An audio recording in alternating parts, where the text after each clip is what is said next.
Hello everybody and welcome back to my channel. Before I get into today's topic, if you like my content, please like, subscribe, and turn that notification bell on so you'll be notified every time I upload. For Poli-Why, I should upload every single Monday.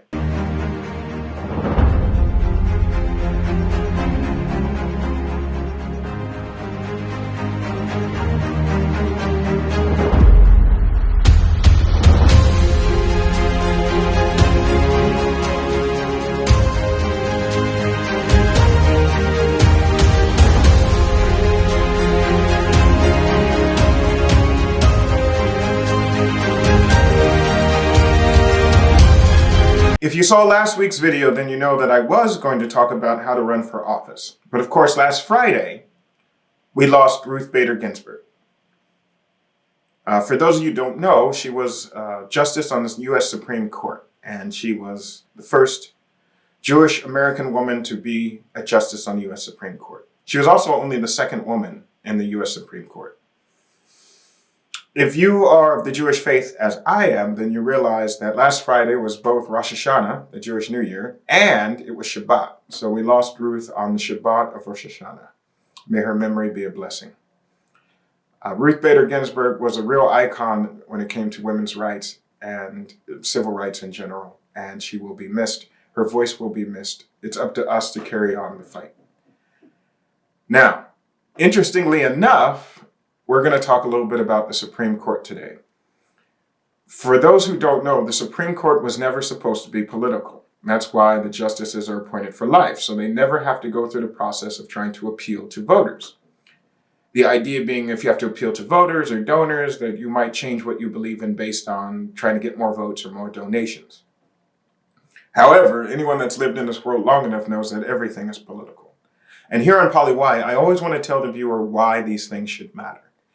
And the key for me is that there are rights that we all think that are inalienable, rights that we take for granted, rights that we just, when we say the word rights, we assume that everyone knows what we mean and that the things that we believe we have a right to are codified somewhere. And what I'm here to tell you is that's not actually true.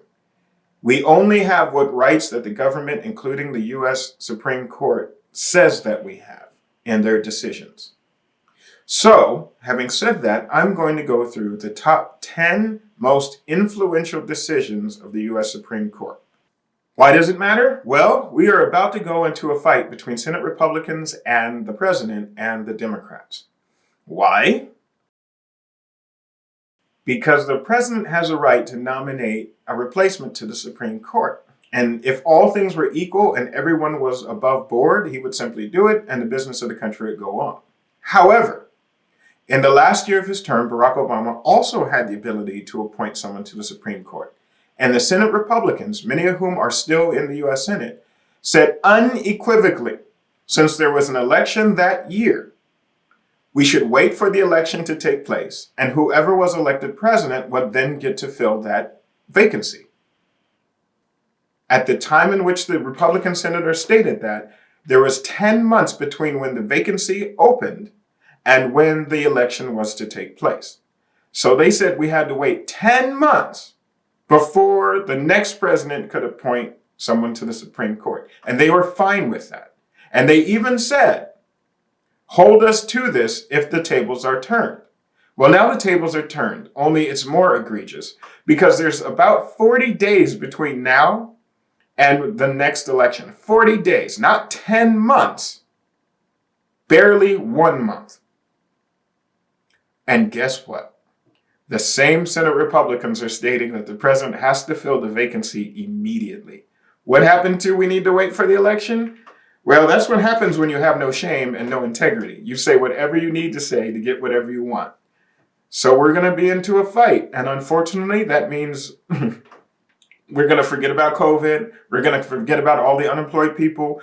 We're going to forget about the fact that folks don't have health care, the fact that people have been laid off, and the fact that the government is unable to come together to pass a stimulus. All that goes away because now we're going to fight over who the next Supreme Court justice is. That's the world we're living in right now. What can you do about it? You can put pressure on Senate Republicans. There are some Senate Republicans who have integrity and will say, hey, what's good for the goose is good for the gander. If we say and state and give our word that we should wait for the election, maybe we should actually do it when push comes to shove. So you're free to put pressure on those Republicans. And another thing you can do is vote out the lying Republicans that will say anything to support their cause. People like Mitch McConnell, people like Lindsey Graham. Yeah, I'm calling them out by name. Come at me.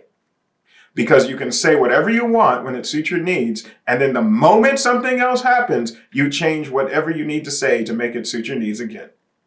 They're slimy, you have no integrity, and I'm tired of it. And somebody has to say something. And the news all, they'll report, hey, remember when you said this? But they won't call you the dirty, rotten liars that you are. And you are.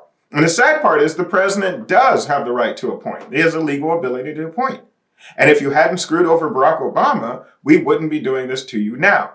But this is a test to see if you actually have any honor or if you are the lizards that we think that you are. So if you disagree, feel free to not like my channel. But if you're tired of people lying to you, maybe it's time we do something about it. Having said that, let's get into the top 10 most influential decisions the Supreme Court has made. These decisions aren't based on whether or not we like them. They're based on the impact that they have on the United States and the citizens therein. Some of them are going to be doozies, but it's important to understand because the Supreme Court has that kind of power over our everyday lives. And that's why this fight that we're building up to does matter. That's why you should care. Also, I want to state that I got this list from the odysseyonline.com. I actually like their list. There are other cases that I might have added. Some cases I might have taken away. But let's highlight these 10 cases. Number 1, Marbury versus Madison. This is the landmark case that established judicial review. This is the decision that allows the court to strike down laws, statutes, and some governmental actions if they violate the Constitution. In short, this means that the Constitution is law and not just a statement of values.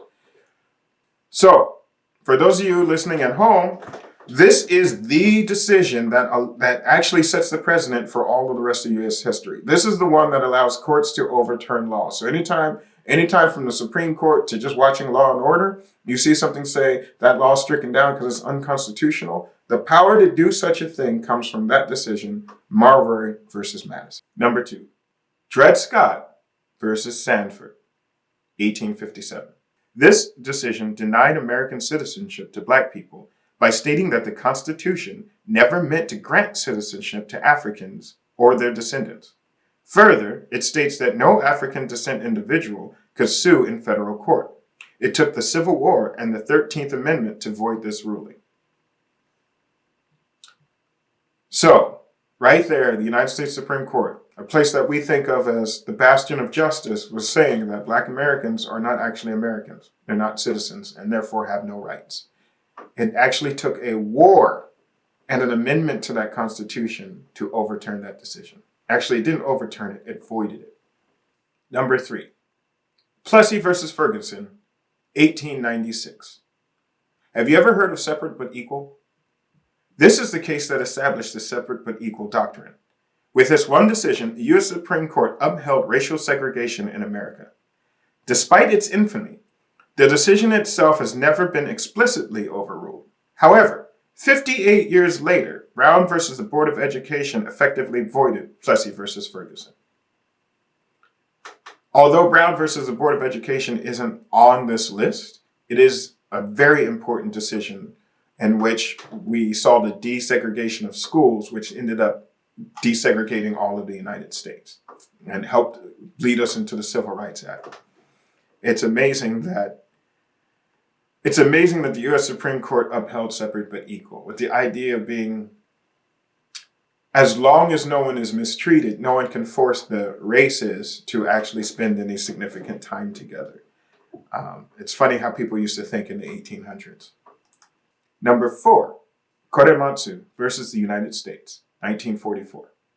On February 19, 1942, Franklin D. Roosevelt had issued Executive Order 9066, which in effect ordered all Americans of Japanese descent to be relocated to internment camps. Fred Korematsu refused to be relocated and challenged the order, stating it violated his Fifth Amendment rights.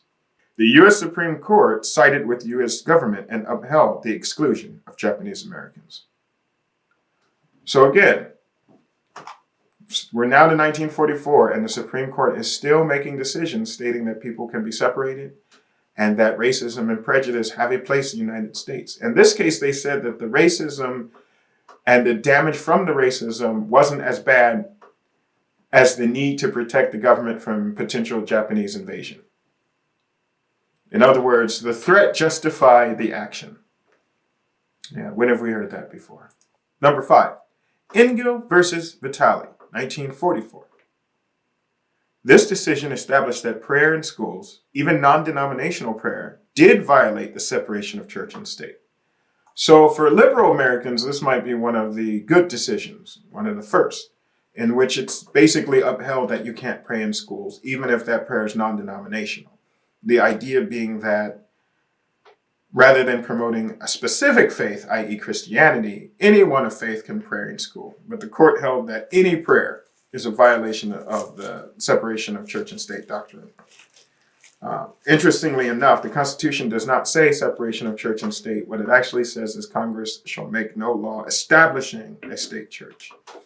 And the reason why we use that to keep them separate is anytime a government does anything that promotes a single church or faith, we run the risk of having that be seen as de facto establishment.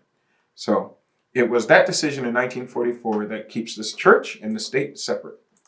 Number 6, Miranda versus Arizona, 1966.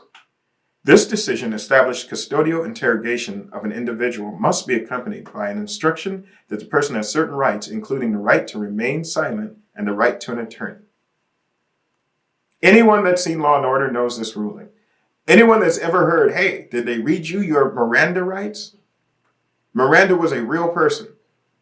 So it's funny how one person can change the world, right? It's because of that one person going to court saying, I did not know I was under arrest. No one told me I was under arrest. The court held that, you know what, police? You do have to tell a person when they are under arrest.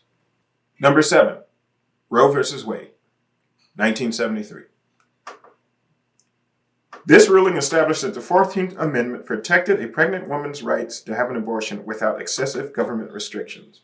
This is arguably one of the most famous decisions the U.S. Supreme Court has ever made. This is one of the decisions that we talk about when we talk about the need to make sure we protect the court. There are people in this country that want to see this decision overturned and take away a woman's rights to choose what she does with her own body. We might be at a point in history right now where this decision is at its greatest threat. So you decide whether or not that leads you to act.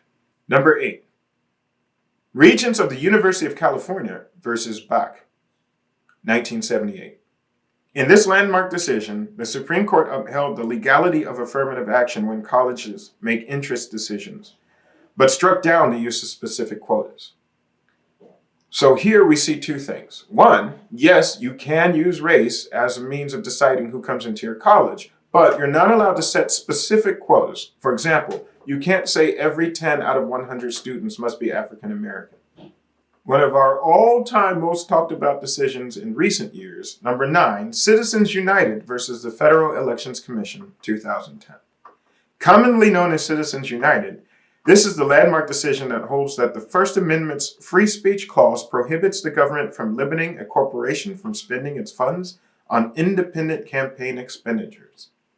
You ever heard that idea that the corporations are people and money is speech? That's what was argued here before the Supreme Court when the Citizens United took on the FEC. And the court sided with the corporations, stating that if you have money, you have a right to spend it in a way that you see fit. How do you feel about that? A new Supreme Court could actually change their mind. It's that simple. And finally, number 10, Obergefell versus Hodges, 2015.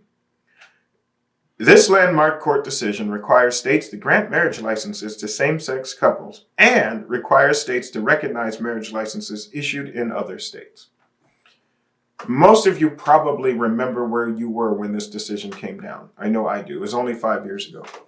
And this is the decision that gave us the right to marry who we want. So there you have it, folks. Those are 10 decisions made by the U.S. Supreme Court, some with devastating consequences to the rights and freedoms of man and women, and some that actually uplifted and protected the rights that we all think that we have. I think it's vital that we remember that our rights must always be fought for. There's never a time in which we can say, okay, that's it, we've won. So now, in addition to trying to elect a new president, trying to get through a global pandemic, trying to restart the economy when so many things are shut down and people are out of work, now we're going to have to fight Senate Republicans to make sure that they don't place someone on the bench who's going to start taking rights away. As you've seen, the court can decide certain people aren't citizens, and certain people who may be citizens can still be discriminated against if the government can prove there's some kind of threat. That's our country. It's not perfect, and that's why we all have to act. I just want to thank you all for watching this video. Go ahead, feel free to share it. Feel free to like it if you like it. Comment below if you have questions or if there are other decisions that you care about that the Supreme Court has made. Comment below if you are at all upset that the Republicans have decided that when Barack Obama was president, he didn't get to choose a replacement, but Donald Trump should get one right now. I would be shocked if Donald Trump loses the election, was a lame duck president, and the Republicans would still argue that the lame duck president should be the one to choose the next Supreme Court justice. Because it's never about you and me, is it? It's always about what they can get out of us. Anyway, that's Poli-Why for Monday, September 21st, 2020. Let's hope we make it to next Monday, where we're going to go back to talking about Black Lives Matters before we get into why you should run for office. Take care, everybody, and look out for each other. Good night.